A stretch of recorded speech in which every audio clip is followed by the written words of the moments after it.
You've turned on Sexy Marriage Radio, where the best sex happens in the marriage bed. Here's your host, Dr. Corey Allen.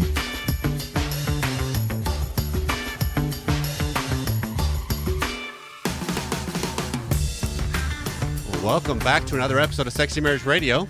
I'm Dr. Corey Allen, where we are having straightforward, honest, regular, weekly conversations about life and love and marriage and sex and all that entails, where we love to hear from you because you help set the framework and the topics for what we discuss, and the experts that I find to join me and the messages that we try to share, because we want married sex to be the hotbed for sex, because that's what we fully believe. And so we love to hear from you, and you can do a couple different things. One, call us on our voicemail line, 214-702-9565, or feedback at sexymarriageradio.com if you'd prefer to email, or iTunes, leave a rate and review of a comment. There's all kinds of ways to find us, and we want to hear, because you help set the stage. The Sexy Marriage Nation is the sexiest group of people there is, and we want to continue to increase the sexiness that happens, and then the sex therein, I guess. So, but without further ado, I've got to bring on my guest that's joining me today. And this is Leo Babauta of ZenHabits.net. So we've known each other, man, it's been over 10 years, I think, time. Is when, yeah, for sure. When Zen Habits, that's when I first came across it. I don't remember when you exactly started it, but you 2007. Okay, so shortly after is when Simple Marriage started. And I credit some of Simple Marriages, and now in turn Sexy Marriage Radio's success, to Zen Habits, because of the relationship we had and the chance I had to write for your site some as it was exploding. So oh, cool. That's very cool. So I have to say thank you for that right off the top, Leo. But yeah, I mean, that's how it works. We all just kind of help each other, and that's, absolutely. I mean, I was helped by many others as well, so it goes around, right? But since I've known you for a while, some of the Sexy Marriage Nation may not know who you are. So if you wouldn't mind, just kind of give a brief, here's Leo spiel. Sure. Yeah. So as you said, creator of a blog called Zen Habits. It's fairly widely read, and it's about habits and simplicity and mindfulness and creating change in your life in a slow, sustainable way. Mm-hmm. And it all started when I was changing my life. You know, I was overweight, deeply in debt, full of clutter, just a lot of stuff that I didn't like about myself, and felt stuck in my life. And this was in 2005. Okay. And I decided to just pick one change and start changing, just focus on that, because I had a long list of things I wanted to as most people do. Yes. Well done. Yeah. So I quit smoking, and I had already tried that a bunch of times, but I did a bunch of research, really committed myself, poured my whole being into it. Like I was saving my life, which I really felt I was, and saving the life of my wife and kids. And it worked. And so I started applying the same ideas to running and eating healthier and getting out of debt. And one thing at a time, my whole life changed. At the end of 2006, not only was I smoke free, I had lost a bunch of weight. I ran my first marathon. I was, much further along the path of getting out of debt, simplified my life, was on my way to becoming a minimalist, was a vegetarian, and I started Zen Habits right after that. So the rest has been kind of a wild ride, and now I've helped thousands and thousands of people change their lives in different ways and find mindfulness and simplify. Right. And so that's kind of my journey. And as you know, I'm married. I have 6 kids, a blended kind of Brady Bunch family. Okay. 3 boys, 3 girls, and 4 of them are adults now. So my journey as a parent has really changed. Yeah, that's quite the evolution as that whole process goes along. Yeah, it's and I'm still learning a ton, and it's still very rich experience. But that's kind of my life. When I started the blog, I was on Guam, where I'm from, my family's from. But we moved in 2010 to San Francisco, and now I'm in Davis, California, Northern California. Okay. So we've moved and changed our whole life, and learned a lot in that process as well. Okay. And that's kind of where I want to go, because Sexy Marriage Radio, as it's evolved, I try to bring on weekly guests that can speak to certain aspects of married life or sexuality, and and it might seem like a reach. I don't know what you originally thought when I reached out to you, said, "Hey, this is what I'm looking for. And I do a show on married sex and would love to have you come on as a guest." And you're like, "I'm a Zen dude. Hold on. How do you know?" But, but it's interesting because your story is captivating to me, because in a world where everybody is typically has a level of unhappiness or disappointment or frustration or freneticness to it, because of just schedules and life and seasons and whatever, you're one that not only just like, I'm going to do this for me, you're one that then shared it. And yeah, I mean, that Zen Habits, from what I remember, kind of started because you're like, I'm going to just share the habits in my journey as kind of a diary.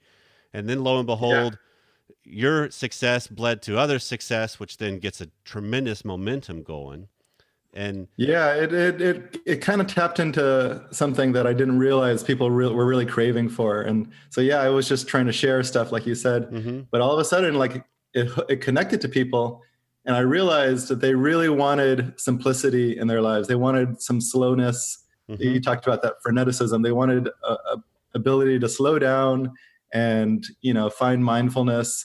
And they were feeling stuck in their lives. So they wanted to change their habits and a lot of things like that. So this thing that people really wanted, I happened to be just sharing because that's what I was going through. And so, that's really great timing. And it's also a lot of intentionality on your part. But what I'm interested in, and I think what Sexy Marriage Nation would benefit from, is how has your path impacted your family life and your marriage? Because one of the things that I believe with Sexy Marriage Radio, and we constantly are teaching and preaching about, is that marriage works more on us more than we could ever on it. I think of it as marriage is a people growing machine. It challenges us to be better when I'm with somebody I care about, just because I live in close proximity to them. I can't put on airs with my wife. She sees right through it because she knows me.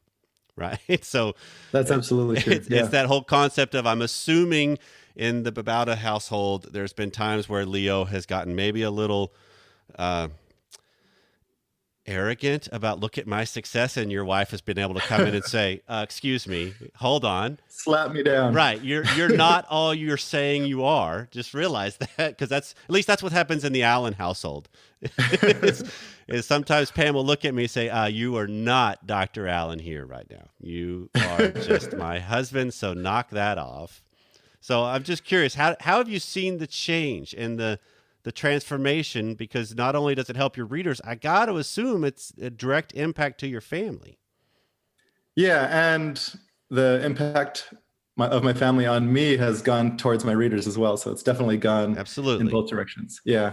How has what I've been doing with Zen Habits and my readers and in my own life affected my marriage and my family? Just how has your journey impacted? How have you seen it influence your relationships? How has it impacted your family? How is it? Because you made a comment. Specifically my marriage. Say again. Specifically my marriage. Absolutely, because you made a comment that you decided, I got to quit smoking to save my life, and then in turn also save my wife and my kids' life. And I think you're on to kind of the point I'm thinking of, that your journey has direct influence and impact on them, and then the reverse is true. And so I'm just curious if you've got what have you noticed through the 11, 12 years that this has been going on to this level of intentionality? What have you noticed that's different? Yeah, it's really interesting. I mean, the journey has been completely intertwined with my wife's and my kids, especially my wife. We're in such a close relationship that you can't not impact the other person when you change something about yourself. Right. So the smoking is a great example of how we were both smokers. We both wanted to quit. We both had a really hard time. Okay. And she was pregnant with our sixth kid when I decided to quit. And I knew she stopped smoking during the pregnancy, but I knew as soon as she gave birth, she'd be back to smoking again. That was her pattern. Right. And so I knew that if I could quit now during her pregnancy, her chances of not smoking again was going to be huge. And so that was a huge driver of actually me changing and trying to change then. was like I wanted to help her, Right. and it actually happened. She didn't go back to smoking, and so that was a huge impact on her. Right. And her, kind of holding me in that space of like, okay, are you going to quit or not? Because if not, I'm going back to it too. Right. Added pressure. That really impacted me. So we were huge impact on each other in that example. And every single instance along the way, it's been the same thing. When we wanted to get out of debt, that was a joint venture the whole way. We had to do it as a team. And so, we started making all kinds of changes for not only ourselves personally, but our family, how we parented. We started doing things that were like free or cheap with our kids instead of all, spending a bunch of money on family activities. So that was debt. We started simplifying. So first it was just me. Right. Like, I'm going to simplify. And she's like, well, don't touch my stuff. And I'm like, don't worry. Just my drawers, my side of the closet. And so I started just simplifying my stuff. But as she saw it and heard me talking about it, it influenced her, and she started doing a little bit of it. She's like, here's what I want to try. And she started reading about it like I was. And then that changed how we parented our kids. We started simplifying the rest of our lives. And it's always been like that where one of us, usually me, but a lot of times it's her as well, where one of us will make a change and say, okay, you don't have to do this, but I want to do this for myself. Right. And the other one will either be like a little bit resistant, like I'm not sure I like this change, or we'll be like, cool, I'll support you. I'm not going to do it myself, but I'll support you in any way I can. So it's usually one of those two situations. And but then when one person does it, it definitely influences the other one to be thinking about that kind of change in their life. It's like an inspiration. Right. It's like, you're exposing them to something that they weren't exposed to. And so all along the way, we've changed our entire lives. I became vegetarian. She's like, don't touch my meat. I'm not giving that up. She eventually gave up red meat, then chicken, then fish, and then it became vegetarian. And then eventually we both became vegan. And that was a huge thing, which we were both influencing each other and, watching things about how animals were treated and all these other things like that. We've done the same thing with parenting, as all along the way, like I was reading things about, how we shouldn't spank our kids, but we were raised that way. So we spanked our kids just for years. Followed the generational trend if you will. But we influenced each other there, and now we don't do that. And we've changed our parenting style completely, not just in terms of spanking, but just how we talk to the kids and treat them. So that's our journey has been a joint journey the entire way. And it's been incredible. And including in our relationship as a married couple, we've constantly been influencing each other, and still doing that to this day. It hasn't ended. And that's a cool point, just because what you're talking about is just this whole concept of I can only change me, but I know I have influence on others, and it's particularly influence on those I live life with. But at the same time, sometimes it's hardest to change me in the context of the people I live life with because of how it impacts them, because they might be, don't touch my stuff, don't touch my meat. Those are common things. I mean, I have that. I had a call this morning from somebody interested in counseling in wanting marriage work, but not sure he could convince his wife. And so my reply was, okay, I understand. My philosophy is if you're looking for help for your marriage, come, invite her along. If she wants to come, she will. If she doesn't, she won't. We can still work. And you can still take charge of you and your side of the co-created nature of the relationship. So it is really that simple, even though we don't often see it that way.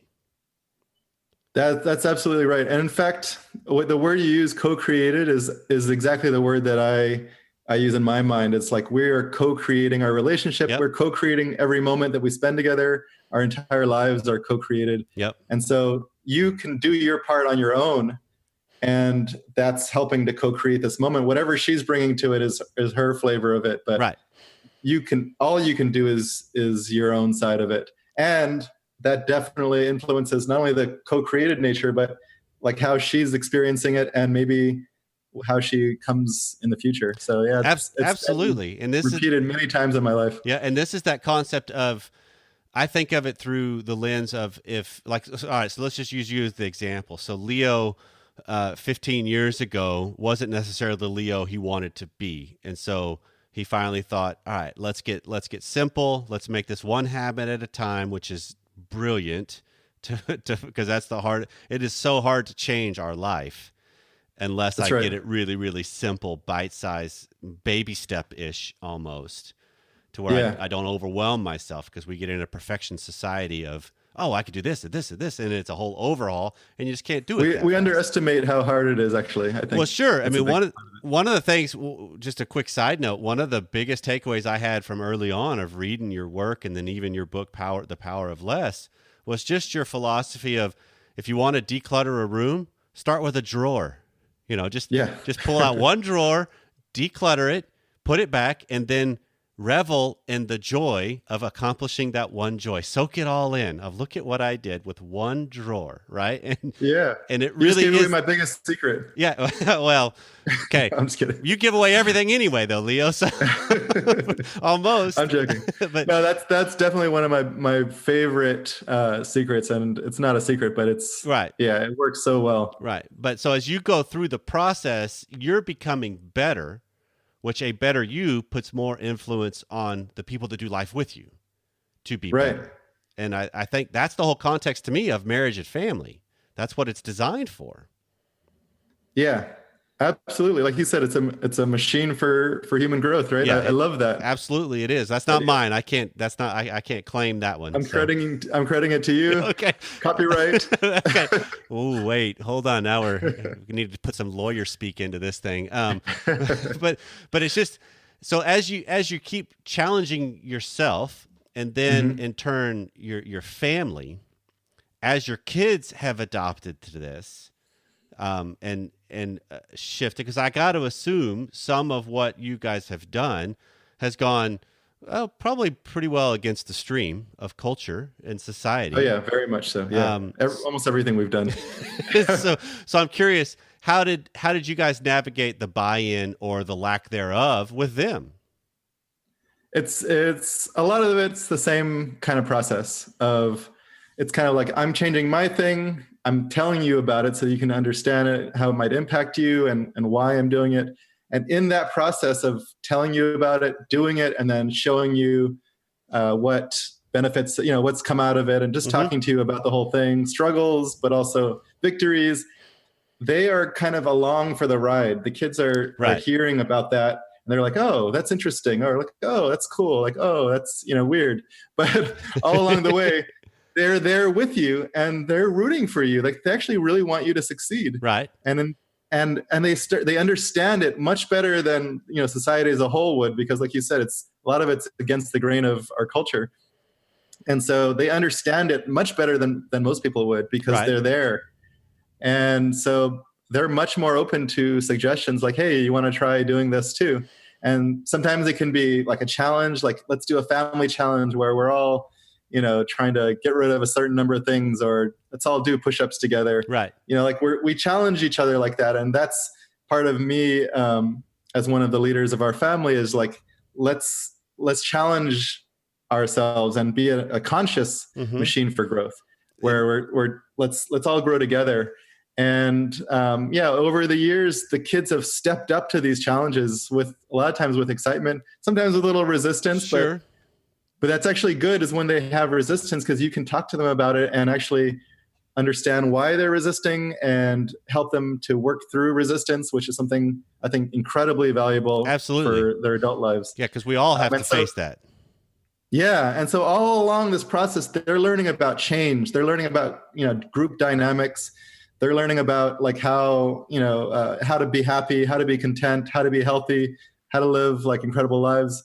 And learning about relationships, and how like imposing change is one thing, but inviting the change is a whole different. Absolutely, inviting and challenging is a whole different dynamic. And so they can see that, like, I'm not necessarily forcing things down their throat, but a lot of times I'm inviting them along the journey, and they respond usually pretty well. Not always. Well, sure. I mean, there's always we can't do something for someone else, but I can inspire it or invite it or encourage it, as opposed to the edict of no, this is what we're doing. Because I think we shoot ourselves in the foot most when we do subtle little things that kind of go against what you guys have modeled and what you've modeled in your life. Of you say it falls into the do as I say, not as I do category. Right. It's like if you were to start complaining to your wife, she needs to start smoking stop smoking as you're lighting up. It's like, hold on. Which message is stronger? What message? Yeah, that's horrible. And I mean, what comes to my mind is the journey. So when I've been with Pam for 25 years now, and when we first got married, we took her childhood piano from her parents' house, and I've moved that thing like 5 times in our marriage. And I don't like moving a piano because it's not a lot of fun. But she always had this. I want to have the chance our kids could play. And so when our kids got older and she's sitting there going, I really want to get them into piano. I want to make them take lessons. And she's going through this whole litmus test of things that she thinks we need to just do it because it's good for them, right? It's just good for them to have that. And then something clicked. Yeah. And then something clicked and she goes, you know what? If I want them to play, maybe I need to spend more time playing. Absolutely. And I'm like, you're spot on with that assessment right there, girl. Right. And that shifted it to where now our daughter plays. She's kind of given it up now and shifted to the violin, but it's just because Pam started sitting down at the piano some when they were around. And it's because like, I want to do this. And the ulterior motive is I want you to do it too, but I want to do that. I want to lead by example. And I think we don't recognize that it really is that simple of if I want to change something in my life, I got to lead by example and then invite. I can't just require other people to go according to what I deem is right. Yeah. And a couple things about that is my wife and I have this agreement where we can invite each other, like constantly invite each other, but the other person doesn't have to feel any pressure to accept that invitation. Right. So that's kind of an explicit thing. But what happens is a lot of times is they will actually take up that invitation. So you just keep inviting. And maybe you invite them to the same thing multiple times. Right. You're like, hey, I'm having a lot of fun. It's a month later. You want to join me for the next month? Right. Something like that. And the same thing with the kids. But what I found with the kids when they feel resistance, another thing that really works well is to invite them to an experiment where they just do it for a week or 2 weeks. Okay. And that limited term thing helps them a lot. It's a feeling of safety. Yep. Where they like, this doesn't have to be for the rest of my life. I'm not making a permanent change. Right. I'm just trying it out and dipping my toes in the water. Yeah, and you don't make it hard. Yep. Yeah. And the other part of that is if you can make it a fun invitation. Like who wants to be invited to like a colonoscopy or something like that? But I can see the cards heading out now. Come join us. But I mean, like some people might say that, but just most people aren't down for like really hard, painful things. But if you invite them to something that's fun and you make a game out of it, or just an adventure, that actually highlights a way of doing change that isn't about discipline and harshness and hardness. It's about play and fun and adventure and exploration. And I think they respond really well to those invitations. And that's a great delineation, because if you're talking about change, the meaning to people when they hear that word is across the board.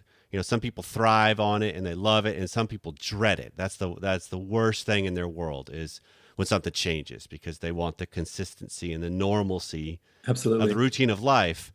But if you're talking about trying to put the context of change and habits together, those have different meanings too on the connotations. Like, oh, habits, man, I don't, because maybe you go all the way back to the habit of, I got to brush my teeth. And now we just don't even think about it most likely. It's like, you know what? That's just what I do. I go in, I brush my teeth, and then I move on to the next thing. But when you're a kid, you're always having to be reminded, hey, did you do that? Oh, no, I didn't, because we kind of dread it. But if you can just change the connotation of what could be a stumbling block or something that is a struggle or a hurdle, that changes the invitation possibly. That changes the spirit of it to where maybe now all of a sudden they see it as, I do want to be a part of that. I look at the fun of that. Look at the joy. Look at what that's bringing in life. And I think that's a good thing. And a big part of it, you use the word co-create. That's kind of what it is what can I create with this change? A lot of times we feel like change is giving us these negative things, but what is something new that I can create And that's for me, for example, smoking. It's like, oh, I'm giving up this thing that gives me pleasure. But actually, I'm creating this new life that's full of joy and lots of healthy pleasures, Right. More mindfulness. And so this like, what can I create with this change is a great way to invite people to join you. So that then spins into, if I'm going to start changing things or challenging some things in my marriage or in my family, I can flip it to, I'm not trying to eliminate something. I'm flipping it to look at what we could possibly create. Look at what could be born out of this. So that does help improve the spirit or the feelings associated with it, because now all of a sudden maybe we move into something completely different together that we didn't even know. And we both reap the benefits of that. It also changes the flavor of how you're viewing them. So they might feel, if you say, "Oh, you should clean up your mess. You should start, change right. Your smoking habits. You should, get out of debt." All these things that feels judgmental. Yep. And so no one wants to be judged. And the more you tell them that you should change something that is bad about them, the more they resist and feel really resentful towards that. And I think that's a human thing, right? That's almost like a human emotion of, I mean, I put this under, tell me what you think of this, Leo. So when I have a couple come in and I start noticing that tension between them of one person's basically judging subtly the other. Yes. I put it under the umbrella of, I love you, but don't tell me what to do. Because I think everybody gets to that point of, no, don't judge me. Just, and I just have an instinctual defensiveness to that or reaction that I can't necessarily even control. It's just there. It's a fight or flight. It just happens. Survival thing. And that is actually the biggest obstacle to a group change or a couple change is that defensiveness. So if you can overcome it by not judging them, you should never have an invitation where they feel judged, but instead an invitation where they feel like, oh, there's something cool that we can do together. Like, if we want to stop smoking together, instead of oh, you should quit that, it's a horrible, dirty habit, right? Right. But more like, hey, let's try and create this amazing, healthy life together. Envision something that they would love and lay that vision out before them that makes them feel excited and wanting to join you on this beautiful thing. Versus judged, and that defensiveness comes up, the walls come up, and then good luck overcoming that. and okay, and so let's kind of spin it this way as we kind of wrap this whole thing up. That same concept still applies to how we speak to ourselves. That's exactly right. I can judge myself on, oh, I should be doing this. I mean, that's the whole comedic way of saying I should all over myself a lot. I lived with the oughts and the shoulds, and those are all just judgments that typically is that vicious spiral of, man, I'm not worth anything, and then we just get really down on ourselves rather than seeing the innate beauty and uniqueness we each have.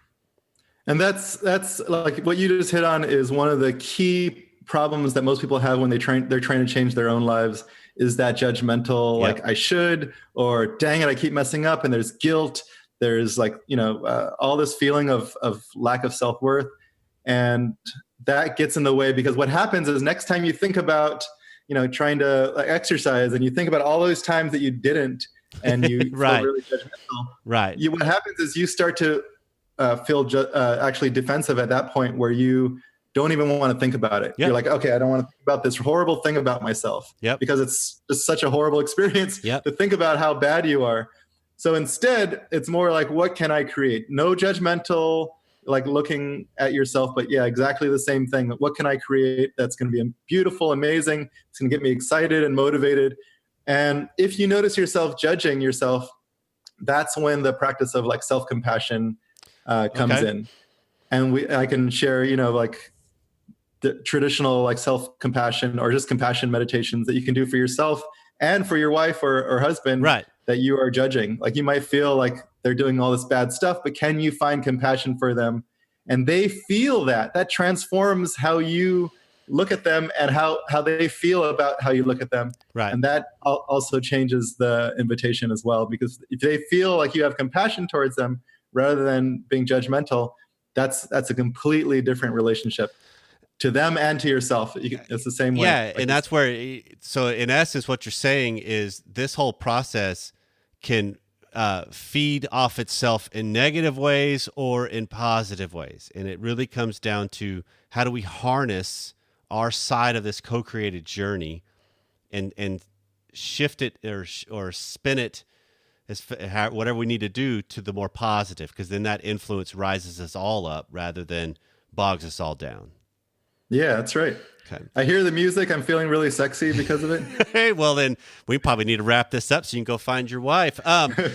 So tell everybody, how can they find more about you? And if they like what you're talking about and they're interested in more of your work, I want them to be able to find where you reside most. Sure. Zenhabits.net is the blog and the website. It's free. Lots of great free articles on there. I have a membership program where you can help change your habits one at a time. And that is called Sea Change, and you can find that on the site. Mm-hmm. And as I mentioned to you before we started recording, I am launching a new podcast within the next month or two. So I'm excited about that. It's going to be called the Zen Habits Podcast. It's not out yet. Awesome. Haven't actually announced it. Your listeners are going to be one of the first ones to actually hear about news.